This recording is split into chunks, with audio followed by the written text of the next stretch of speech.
Okay, so it is finally here. In today's video, we are doing the first impressions or an initial review of the all-new Google Pixel 7 Pro. Let's go ahead and jump in. First things first, major shout out to Google for sending this to the studio so that I can review and share with you my honest opinion on this phone. The first thing I want to talk about here is the price. This guy here will start at $899. That will be for the base 128 gigs of internal storage.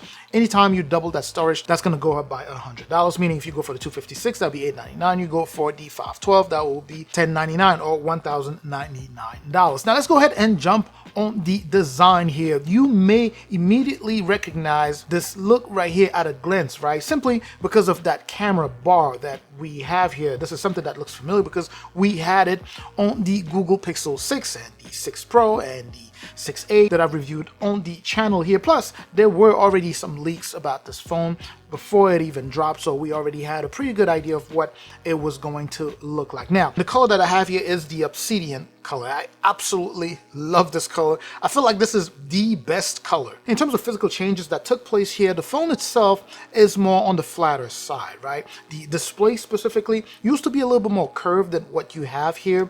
You have a very subtle curve, as if it's meant to satisfy both those who like flat displays and those like myself who prefer, slightly curved display. I absolutely love that. It actually gives it more of a boxier shape when you hold it. It really digs into your palm there so that you can't really drop the phone. Now, it's not necessarily a very, slippery phone, but still, it just feels nice to have it so it digs into your palm there and you feel like you have a good grip of the phone. Speaking of holding it in your hands, it is a fingerprint magnet. I'm even thinking more than the previous one. I've already accumulated a ton of fingerprints on the back there just by playing or, using this phone over the past couple of days. Now, in terms of physical features, you get the same stuff that you got with the previous one, right? So your power button there, volume rocker, you have the mics around the phone, and you still have a SIM tray here for a physical SIM.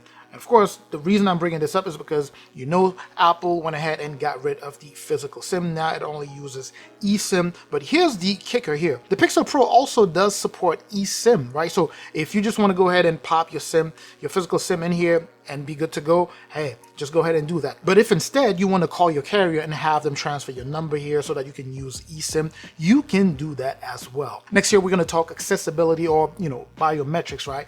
The optical fingerprint sensor here is good. It's really good.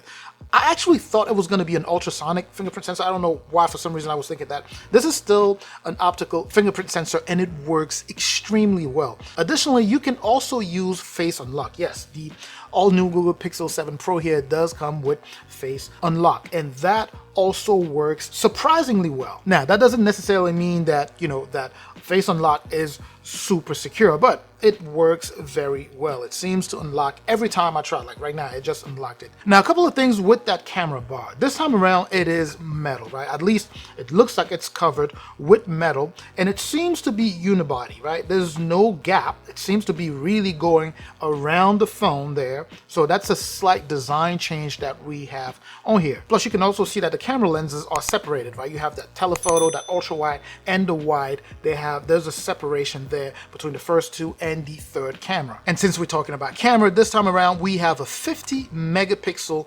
wide. We then have a 48 megapixel telephoto camera there, which supports 5 times optical zoom. And I know that's one thing that people were looking forward to. And then of course we have the 12 megapixel ultra wide. So with this one, of course, you do have the ability to get up close to your subjects, and of course you can take 4K videos, all of that good stuff with this. And in case you were not aware, pixels, when it comes down to stills, pixels take some of the best pictures in the industry. So far, I've taken some sample pictures with it and they look absolutely beautiful. Really not surprising, right?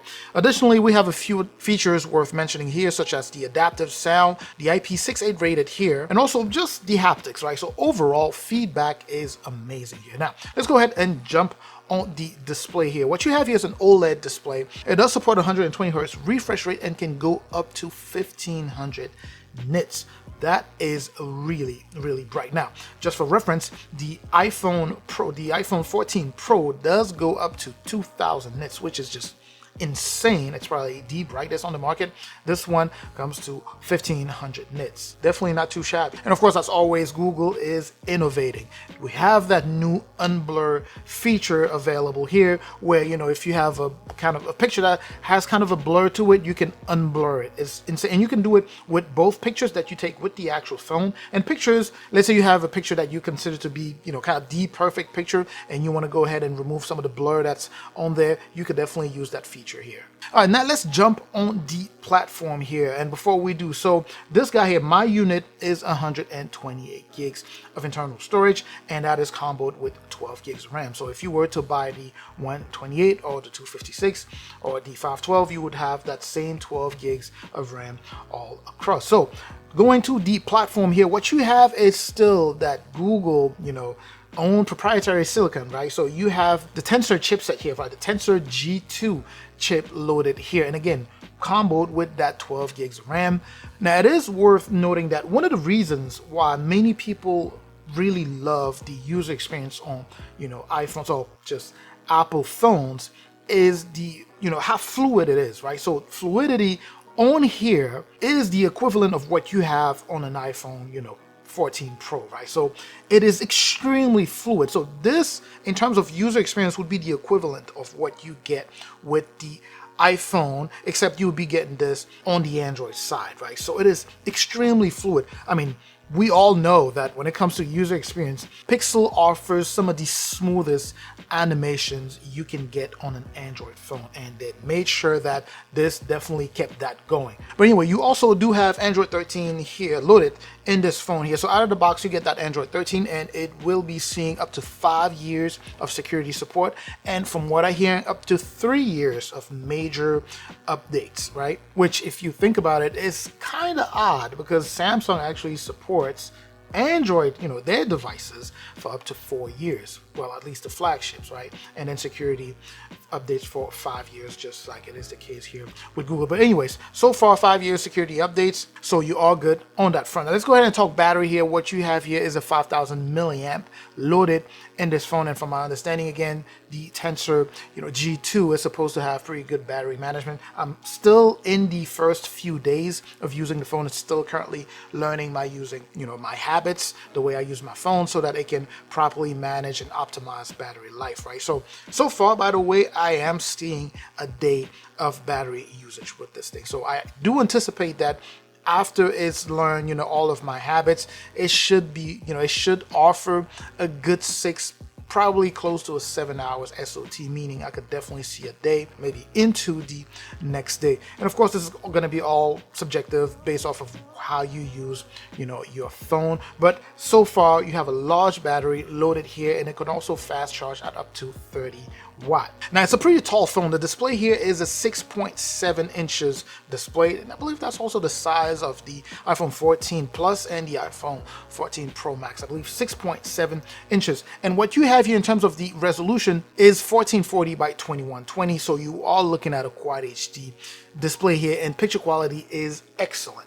Very sharp. But anyway, I'm gonna go ahead and stop right here. This is more of an initial, you know, review of the Pixel 7 Pro itself, based off of my first impressions after using this just for a couple of days. I'm gonna continue using this and testing it out. I will come back to you with a full review of the Google Pixel 7 Pro here. I'm certainly hoping that this was informative. If you are in the market for this phone here, the Pixel 7 actually seems to see a lot more praises than the 7 Pro here, but if you want to go ahead and grab either one of them, I'm gonna have some links in the description for you. If you click that, that should take you directly to the page where you can place that order. But anyway, if you have any questions, things that you would like for me to test out on this phone, make sure to put those in the comment section. I'm gonna catch you in that comment section like I always do. Don't forget to, of course, to like, share the video, subscribe if you haven't done so already, and look forward to more content like this one. I'm going to catch you in the next video. Up until that next video, of course, as always, stay safe out there.